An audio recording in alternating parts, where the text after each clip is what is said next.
Lesson 2-5, scatter plots and lines of regression. So in this section, we're just going to be talking about our linear models in terms of trend lines.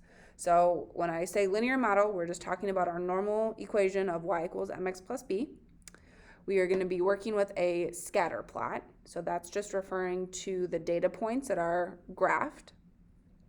And then when we look at those data points, we're going to be looking at the trend line, also known as our line of best fit, or could be referred to as the regression line. So this is a line that we are just drawing down the middle to approximate the data. So we're just going to work through a couple of examples looking at those graphs and answering questions. So here's our scatter plot with our line of best fit going down the middle. This problem says the scatter plot shows the time spent watching TV on our x-axis and the time spent doing homework on the y by 23 students. So there's 23 of those little dots right there. Okay. Now for this problem, we're going to use the equation of the line of best fit. So y equals negative 0.82x plus 25.87. So again, that's just this line going right down the middle. So what is the predicted time spent doing homework for a student who spends 12 hours watching TV? So remember, our watching TV was on the x-axis, so this is an x value. So to figure that out, we're just going to substitute that 12 in to our line of best fit for the x. So y equals negative 0.82 times 12 plus 25.87. And now we are just going to simplify that as much as we can. And because we're working with decimals, I'm just going to do all my work on my calculator. So you're welcome to do the same. Now, if you are using a graphing calculator, anytime we need a negative number, we need to make sure we're using the negative key at the bottom. So that's the first key that I'm going to press.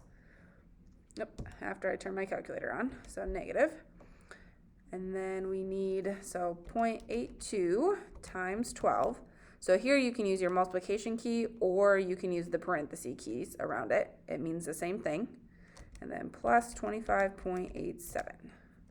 All right, so our simplified answer is 15.67. And then we should be labeling our answers for this since we have context. So this represents time spent doing homework and then in hours. So 15.67 hours. All right, our next question, what is the predicted time spent doing homework for a student who doesn't spend any time watching TV?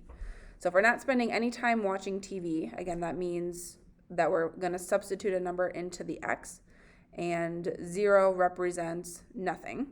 So I'm going to substitute 0 in this time. So y equals negative 0.82 times 0 plus 25.87. And again, we're just going to simplify. So 0 times anything is always 0. So we're just left with 25.87. And again, our label is hours. All right, then our last question. For an increase of 1 hour in time spent watching TV, what is the predicted decrease in the time spent doing homework? So this is just another way of asking you what our slope is. So I'm just going to go to my equation and identify the slope. So that's going to be this number. And we have to make sure we're paying attention. It already says the word decrease in this problem. So that's accounting for the negative. So for this particular question, we need to write it as a positive number. And we are always going to write this as a positive number. Okay? So when you do this topic in ALEKS, make sure you are paying attention to that. Okay. All right, let's do one more practice. Okay, so here's our next problem. So scatter plot shows the number of hours worked on the x-axis, so that's this way, and amount of money spent on entertainment going down our y-axis. And again, this part is just referring to that there's 23 points. So I'm going to move this up here. So use the equation of the line of best fit. So again, this equation represents this line in our picture. Okay. So for part A, it says, what is the predicted amount of money spent on entertainment for a student who works 10 hours? So again, if we are working, that's on the x-axis. So that means I'm substituting the 10 into the x spot and then solving for y. And because we are dealing with decimals just like before, I'm going to use my calculator. So 1.76 times 10 plus 11.07. Okay, so that means y equals 28.67. And again, our label is going to be hours. Part B, what is the predicted amount of money spent on entertainment for a student who doesn't work any hours?